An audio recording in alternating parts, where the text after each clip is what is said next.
저희가 이 사건이 사실은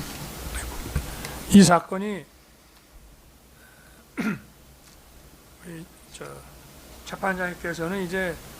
그 내란 피고 사건하고 좀 별도로 보시겠다고 처음부터 말씀을 하셨지만 사실 이게 떼기가 참 어려운 사건입니다. 그래서 저희가 그 서증에다가 좀 추가 그 피고인 측 증거를 좀 검토해 주십사 하고 말씀을 드렸는데, 어쨌든 추가 서증이 제출이 되면 한번 좀 잘 검토해 주시기를 부탁드리겠습니다. 저는 뭐 이 사건에 제가 당사자고 이 사건에 대해서 뭐 검사나 변호인보다 저는 뭐 당사자로서 제가 제일 정확히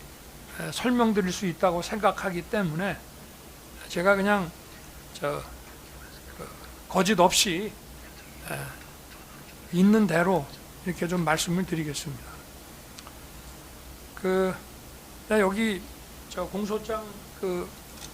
순서대로 아마 심의권 침해가 제일 먼저 나오죠. 저도 뭐 공소장을 보지 못하고 어제 방에서 이거를 메모를 했기 때문에 일단은 이제 국무위원 그 심의권 침해에 대해서 제 생각을 좀 말씀드리면은, 일단은 이 계엄 선포는 이제 거대 야당이 지배하는 이 국회가 우리나라 헌정사나 이런 유례가 없을 정도로 권력 분립이라든지 또는 자유민주적 기본 질서라든지 이런 것을 완전히 망각하고, 또 정치적으로 필요하면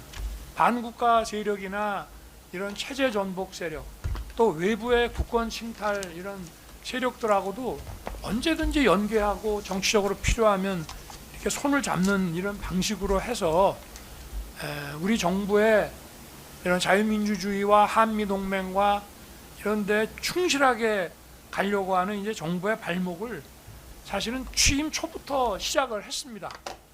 거기에 대한 자세한 얘기는 이 사건이 그 내란 피고 사건이 아니기 때문에, 그래서 저도 참 많이 인내를 했다고 생각을 합니다. 사실은 작년 여름에 우크라이나 그 전쟁에 북한이 이제 상당히 많은 군을 파견을 하고, 그걸로 인해서 우리 안보에 심각한 어떤 위험이 대두됐습니다. 러시아로부터 이제 첨단 군사 기술을 받는다든가, 또는 유엔 제재에서 금지된 자금을 받아서 그걸로 또 핵 개발이나 SLBM 이런 걸 고도화했을 때 문제가 심각하다고 해서, 또 현대전의 총알이라고 하는 이런 드론전 때문에라도 저희가 그 우크라이나 그 전선에 모니터 팀을 이제 파견하는 것이 우리 국익과 안보에 매우 중요한데, 그거를 파견하려고 한다고 해서 당시에 신원식 국방장관 탄핵을 추진했습니다. 그런데 추진해 나가다가 제가 신원식 장관을 이제 안보실장, 탄핵이 안 되는 안보실장으로 바꾸고, 또 좀 일단은 보류를 하자 이렇게 해서 이제 마지막에 탄핵 발의까지는 가지 않았습니다만, 상당히 어떻게 이렇게까지 할 수가 있느냐라고 이제 생각해 오던 터에 감사원장 그 탄핵과 중앙지검 간부 탄핵 그 추진이 11월 하순경에 이제 시작이 됐는데요. 그때 저는 이게 뭐 정부 초기부터 시작해서 아주 입법 봉쇄, 또 뭐 예산 이런 문제는 제가 뭐 수도 없이 그동안 작년 12.12 담화나 1월 15일 그 공수처 체포될 때 페북에 올린 대국민 그 말씀이나, 또 헌법재판소의 그 탄핵 심판에서의 최후 진술에 상세하게 제가 일관되게 언급을 했습니다만은, 정말 이런 반헌법적인 이 국회 독재로 인해 가지고 이 국정이 마비되고, 우리 헌법이 예정하고 있는 이런 그 권력 분립이라든가 의회 민주주의라는 것에 이런 헌정 질서가 붕괴되고 있는 이런 상황이 저는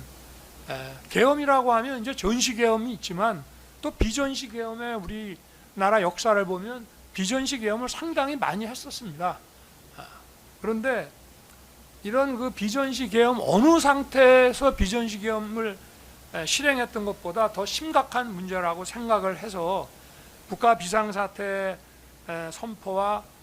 우리 헌법상의 국가 비상사태 선포라는 건 이제 비상계엄인데요. 이거를 이제 제가 검토하고 결심을 하게 됐습니다만은 그러나 이 국가 비상사태를 발생시킨 원인이 국회이기 때문에 거대 야당이기 때문에 저희가 할 수 있는 것은 국민들을 깨우고 국민들로 하여금 도대체 정치와 국정에 이렇게 무관심하지 말고 좀 제발 일어나서 관심 가지고 비판도 좀 하고 이렇게 좀 해달라는 그런 걸 할 수밖에 없는 상황이었습니다. 그렇기 때문에 군 병력을 최소화시켜서 딱 국회의 질서유지 병력 소수하고 그다음에 선관위에 또 소수의 서버 보안 시스템 1년 전에 국가정